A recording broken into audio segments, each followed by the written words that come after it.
पहले ये जिस बिजनेस मॉडल में थे 2018 तक, 2009 से 2018 तक, इनको एक मिला first mover advantage and they were ahead of time. लेकिन उस पॉइंट में क्या हुआ कि बाद में जाकर के बहुत सारे प्लेयर्स आ गए, let's not take their names, but बहुत सारे ऐसे वॉलेट्स आ गए, बहुत सारे पेमेंट ऑप्शंस आ गए, तो उसकी वजह से कंपटीशन बहुत ज्यादा बढ़ गया मार्केट में, और मार्जिन इतना नहीं है। लेकिन इनके पास में कस्टमर बेस बहुत बड़ा था, करोड़ों में होगा आई थिंक, करोड़ 2018 में आज की डेट में हमारे पास 13 करोड़ कस्टमर है। 13 crore customers which is big. तो 13 करोड़ कस्टमर्स आज की डेट में इनके पास में है, बट अगर 13 करोड़ कस्टमर्स को ये पेमेंट मॉडल के लिए यूज करते हैं तो उसमें इतना मार्जिन नहीं है।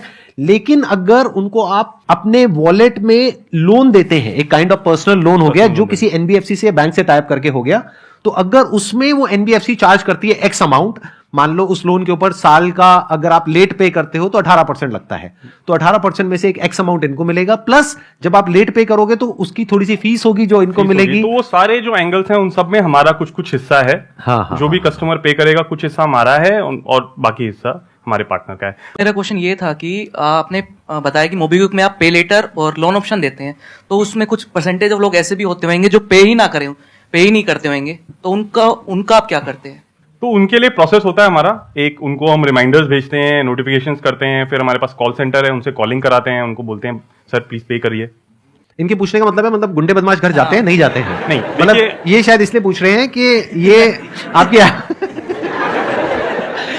ऐप डाउनलोड करके सोच रहे हैं कि ये पे नहीं करेंगे 60,000 रुपए, तो इनके साथ क्या होगा ये जानना चाह रहे हैं। ऐसा है कि बिल्कुल बिल्कुल वैलिड क्वेश्चन है।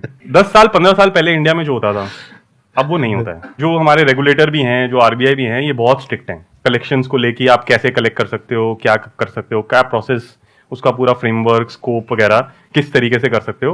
मतलब आपको ज्यादा से ज्यादा कॉल आएगी, बट इससे ज्यादा नहीं। मैं ना आपके क्वेश्चन को ज्यादा अच्छे से समझ गया हूं, तो मैं ज्यादा अच्छे से आपको जवाब देता हूं क्या होगा। देखो, जब आप 60,000 रुपए इनसे लोगे और वापस नहीं करोगे तो इनका छोटा सा नुकसान होगा, क्योंकि ये उसकी कैलकुलेशन पहले से करके चल रहे हैं कि 2% कस्टमर ऐसे होंगे जो पैसे वापस नहीं करेंगे।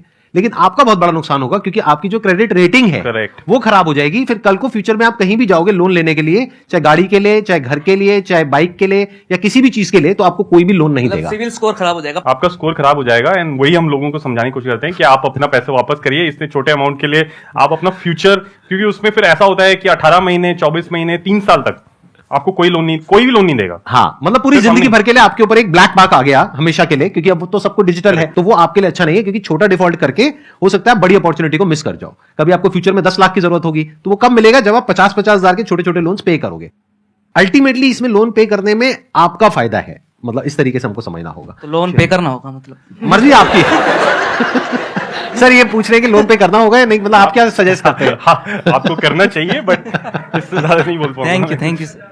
मतलब कोई आपके घर तो नहीं आएगा, लेकिन फ्यूचर में आपके लिए लोन मिलने की जो पॉसिबिलिटी है वो क्लोज हो जाएगी। तो वो आपको डिसीजन लेना है कि एक शॉर्ट टर्म गेन के लिए क्या लॉन्ग टर्म में अपनी पूरी लाइफ को खराब करना है, इन द सेंस कि अपनी क्रेडिट रेटिंग को खराब करना है, या फिर शॉर्ट टर्म के बारे में नहीं सोचना है, लॉन्ग टर्म के बारे में सोचना है। तो वो आपके ऊपर है कि आपकी विजन शॉर्ट टर्म है, लॉन्ग टर्म है। हर तरह के लोग होते हैं, जैसे इनकी कैलकुलेशन के हिसाब से लगाया जाए तो 2-3% लोग ऐसे रहेंगे हमेशा जो लेंगे लोन और वापस नहीं करेंगे, बट वो इन्होंने ऑलरेडी फैक्टर इन किया हुआ।